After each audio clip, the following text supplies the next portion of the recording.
জসকোট নোয়াখালী। আজকে আমাকে আমার এক ক্লায়েন্ট ফোন দিয়েছিলেন। উনি জানতে চেয়েছিলেন ওনার ওয়াইফস 7 বছরের শিশু সন্তানকে নিয়ে, পুত্র সন্তান 7 বছরের পুত্র সন্তানকে নিয়ে পরকীয় একটা ছেলের সাথে পালিয়ে গিয়েছেন।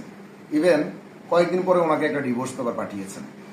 এখন উনি ওনার এই সন্তানটা কার কাছে থাকবে সে বিষয়ে আইনগত মতামত চেয়েছেন।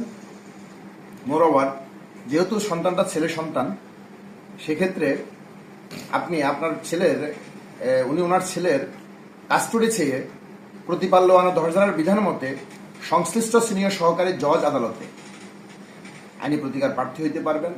সেক্ষেত্রে বিজ্ঞ আদালত সার্বিক বিবেচনা অর্থাৎ ওয়েলফেয়ার অফ সাইট, শিশু সন্তানটা কার কাছে তার মঙ্গল সর্বাঙ্গীন আদালত বিবেচনা করে কাস্টডি নির্ধারণ করবেন। এক্ষেত্রে ভয়